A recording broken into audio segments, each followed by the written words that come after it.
How did you even get here, dude?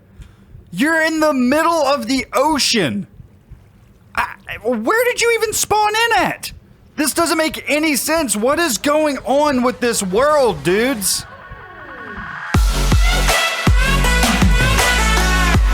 What's going on, guys? It is Killertron, and welcome back to some more Minecraft here on the Solo series. And ladies and gentlemen, we are back for day number 3 of Atlantis Week. And I was just hanging out in my world for a bit, collecting up some materials in order to do the build for today. And I happened to look underwater, and this guy was just chilling here. A skeleton horse, for some reason, spawned in the middle of the ocean.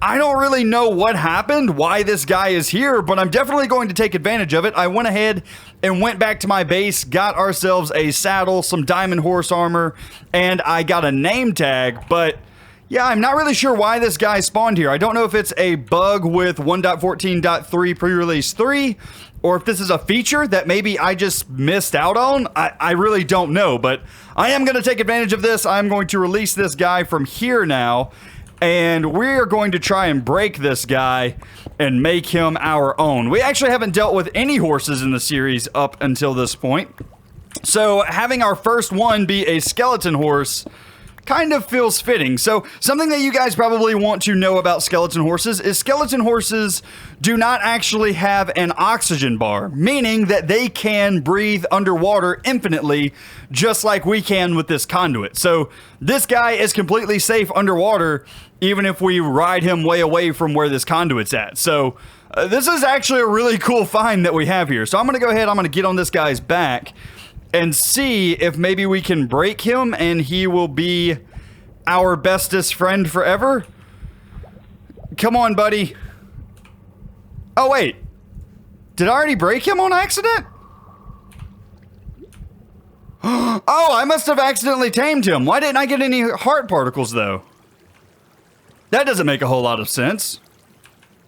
But yeah, he's definitely already tamed. That's awesome. Okay, now, something that I did notice, this guy does not have an armor slot. I did not know that. Okay, well, let's go ahead and get off of him. And whoa, whoa, whoa, whoa, whoa. Where are you going, buddy? Where are you going? Come here.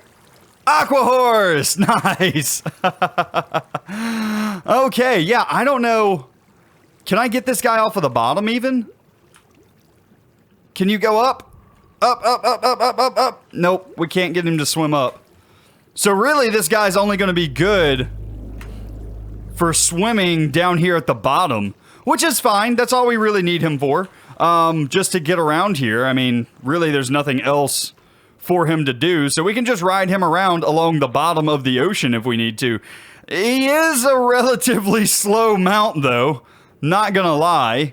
He can jump relatively good, though. Let's see, if I let him down to the bottom here, is he faster if he's touching the ground? Not really. He's still relatively slow. Let's go over here to where the conduit is and see if he can at least jump relatively high. It seems to me that he's jumping pretty high, but then again, I am underwater, so that's kind of, it's kind of hard to tell. All right, let's go ahead and jump, see if I can jump on top of the conduit. No, not quite. We can definitely jump at least too high, though. So looks like he jumps about 3 blocks high or so. So that's not bad. That's really not a bad jump at all. So I think I'm going to go ahead. I'm just going to leave this guy down here. Give him a small little pen for him to stay in. So do something a bit like this. And then whenever we come and we want to use him, we can just jump out of this pen with him because he should be able to jump over those 2 blocks. All right. Absolutely perfect. We now have ourselves a aqua horse, so that's pretty cool. But in today's video, ladies and gentlemen, we're going to continue working on our palace here, and I would like to get the roof of this area done, as well as try and get the dome done in the middle to really complete the top side of this palace. So that is what I'm going to work on today. Let me go ahead and get some materials set up, and I will bring you guys back in just a minute. Alrighty, ladies and gents, we are back, and I now have my general idea for the roof here laid out. So basically what I'm going to do is come out from the edge of the Guardian farm with 6 Prismarine bricks. So 1, 2, 3, 4, 5, 6. Then I'm going to do 2 Prismarine and then 2 pieces of cyan glass. And I'm going to run this all the way down until we reach the end of the Guardian farms. Whenever I reach one of these pillars, like so, I'm going to come out by 1 block, put in some sea lanterns and some dark prismarine just to add a little bit of pop to this area. And I think this is going to look really good. Now, I did switch out the glass for cyan instead of using the light blue. And the reason that I'm doing that is I kind of want a bit of contrast between this glass and that glass. Reason being is I really want that glass that's in the tower to pop, and I want this to be kind of a darker, moodier glass. Reason for that mostly is as you go further down in water, right, the darker the water gets. So it would make sense that if this is extremely light glass, that this should be kind of a darker glass, and then once we get down even lower, we'll have some really, really dark glass. Well, I guess in this case, this is going to be the inside of the palace, so we're not really going to have any darker glass, but that's kind of my logic that I'm putting into this, is as you go further down, you would have darker and darker blues. So I think that this cyan color is going to be really nice. I'm also going to use the cyan glass for the dome as well, just because I think it'll be a nice contrast with this glass that's already in the tower as well. So this is kind of my idea. I'm going to keep running this down on all 4 sides. And like I said, once we get to one of these pillars, we'll add in some lighting just to make sure the area is nice and bright. So I'm going to keep working here, and I will bring you guys back in just a few minutes whenever I have all of this roof section completely in. Alright, ladies and gents, we are back, and I now have all 4 of the roofs in, connecting all of the towers up, and now I am working on laying out the dome here in the center. So it's going to be a relatively large dome. It is 20 in diameter, so it's going to be pretty big. It's going to fill in this area quite nicely, I think. One thing that I have considered changing about the roof parts, though, is actually raising this glass layer up by 1 block, just so that it fits in with this dome a little bit better. I haven't 100% made up my mind about that yet, so I think I'm going to construct the dome and see what it looks like.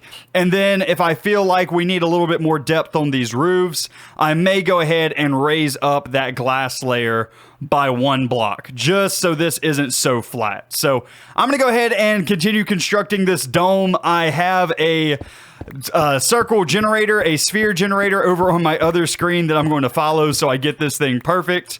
So yeah, I'm going to go ahead, I'm going to get cracking on this thing and get it built, and I'll bring you guys back in just a minute.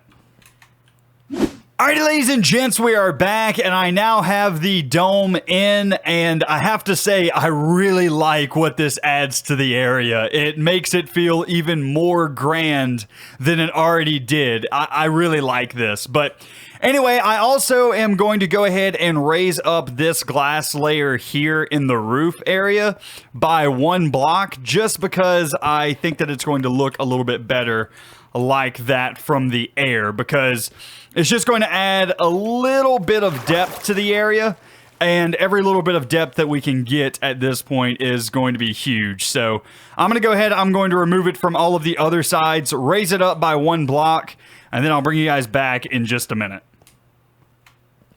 Alright, ladies and gents, we are back over here on my camera account so that I can give you guys a flyover of the build so far. And I have to say that just by adding in this roof today and the dome on top, it adds a lot to the build. It definitely feels a lot more palace-like than it did in the last episode. The last episode, whenever you just had the towers, it definitely screamed fortress, and now I feel like we're moving slowly over to that palace feel that I was going for originally. This feels a lot more grand than defensible, if that makes more sense. So I do like what this adds to the build. We still have a long way to go with this build, though. We still have to take out these sand walls. We still have to decorate the underneath and make it look like there is an entranceway into this area. So still a lot to be done, but that will have to be on another episode. I do hope that you guys enjoyed today's video, though. If you did, be sure to leave a like on it, as well as if you're new around here, be sure to subscribe. But anyway, guys, that's going to be it for me today. I do hope that you enjoyed, and I will see you in the next one. You guys have a great day.